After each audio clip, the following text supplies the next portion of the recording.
Aloha mai kako, Killamal now. What is going on, world? Going in for our extended weekly rhythm. So, what is going on when the energy and the frequency of our higher identity comes to a head and potentially a clash with the very shores of self identity? Put differently, what happens when our higher self and our ego come face to face with each other, because that is what's going to be happening this week. We're really moving into a very interesting time and period. And as such, when we talk about that concept of this threefold unfolding, if you will, our genius, our legacy, and our collective, then all of that really revolves around this dynamic in terms of the energy of our awareness and how that relates to our own frequency of self. And so, what ends up happening, and what we're really going to be experiencing here in this week as we go further into our genius, and this genius process is like for the next 8 years or so. And again, genius really is that fullest expression of who we truly are.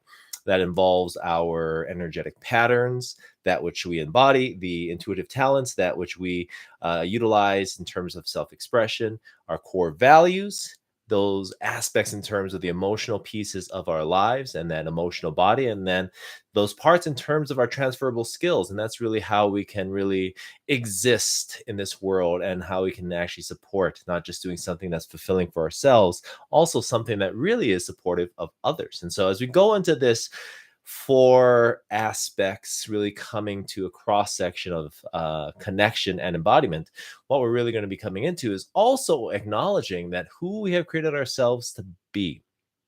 This process in terms of something that's very much largely external, something that really involves and is dependent upon those around us, is going to be something that's really interesting, because it is a very, very often different version of who we are. It is an aspect, a very minuscule piece of our the depth and the breadth of who we actually are. And so the concept for this week really is what has got us here now will not get us there then, if you will. And there then just really being a figure of speech in terms of expressing personal vision and the actualization of that vision, and what that really looks like in terms of what it is that we truly want and what it is that we are truly deserving of. Because often the case is that we get ourselves to a certain point, and largely what helps to facilitate that is reinforcing these parts and pieces of our own self identity. And this is an actual neural pathway called a default mode network. And that's something that basically is reaffirming an actual neural pathway that is indicative and reflective of how we see ourselves as. And so we evidence that right now. If I see myself as potentially, let's say, athletic, right? I may have more form fitting clothes or athletic clothes, or I'll go to the gym, or I'll right? And so those are parts and pieces that really help to reflect a certain part of this self identity, so that I can see it outside of myself and have that be something that reaffirms a belief about me within.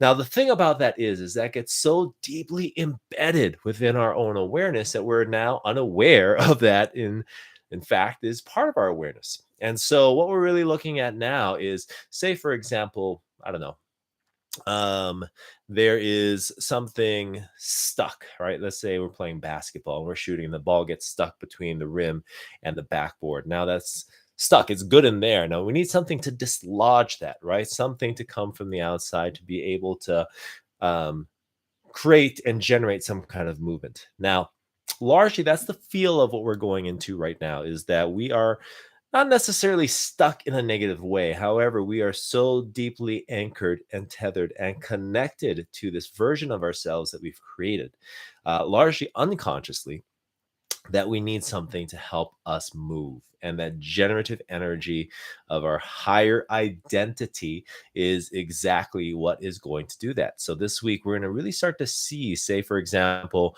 the shores of our identity is like an island, and we are now seeing a changing in the tide. And say that tide for the longest time had been receded at low tide. And so you can see all of this reef and all of these rocks like quarter mile out.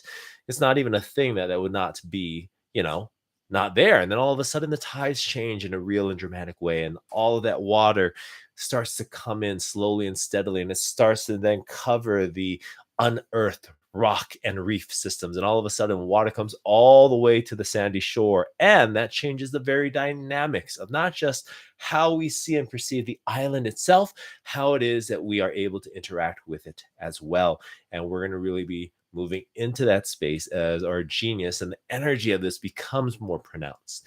We're going to start to see even more spikes in terms of everything from coronal mass ejections, those sunspots that are blowing up on the sun right now, sending electromagnetic frequency, barreling towards the earth. It's sort of like a boost in our everyday life. So if we're really focused and intentional about something, then that's going to augment, it's going to exponentiate, it's going to grow. Whereas if we are focusing upon more of those negative aspects, man, things are going to get tough. On the positive side, though, is as long as we're keeping very focused and intentional, that can be something that ultimately is supportive as well as fulfilling. So this week on, really pay attention to what are the things that are starting to continue to fall away. More likely than not, it's already started. And if it is something that is falling away, just know that it's probably not meant to be there, irrespective of how closely we may hold on to it. And that's on us. There's a deeper emotional, this person, this place, this process says you. And are you willing to let that go? Because if you are, then what we're really going to start to see is clearing space, very much like a kitchen table that has a bunch of stuff on top of it. Once we're able to actually clear it, then we can more consciously engage with it instead of it being a place for the toy or for the art projects or for the jacket and the clothes and the da da da da da. It's something that in our everyday life of busyness, we can all too often just be very negligent about. However, when we actually take the time to slow things down and actually be able to better work with it in a way that is more conscientious, more mindful, and more ultimately reassuring.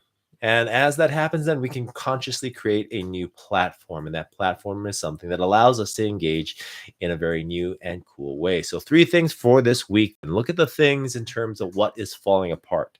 We want to be able to just allow that to let go. 2, let that go. Okay.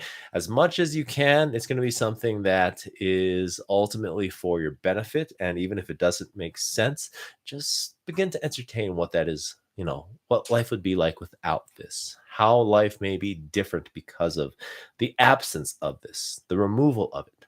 And then 3, as that comes into place, then just really be present with what it is that you would rather have or create or focus upon that may be more in alignment with who you are becoming rather than who you have been. Now, that's going to be a really interesting process because as it happens, we've created a version of ourselves largely based on our emotional body. Now, our emotional body keeps a whole bunch of things, yet primary amongst it are areas of trauma, self-narrative, things in terms of our own story. And as such, we really, again, create around us what really reaffirms what is within us. And so as we begin to release a lot of these things, then we're not just letting go of a person, or not just letting go of an idea, we're letting go of a part of us. And that is where things can get really, really challenging because we don't necessarily want to go through that process of change. We enjoy and, in fact, seek comfort. And that comfort that we seek is familiar. And we often are more committed to something that is comfortable and are feeling much more positive of things that are more familiar than we are going through the trials, the tribulations, the waters and winds of change and transformation. Yet on the other side of all of this, and it's not like it needs to happen instantaneously, this is a process that's going to last for the next 8 years, is something beautiful. And that beauty that you, as well as I, will behold is indeed the most beautiful, boldest, biggest part of who we are. That's it for now, though. Love and aloha. Take care and ahui ho.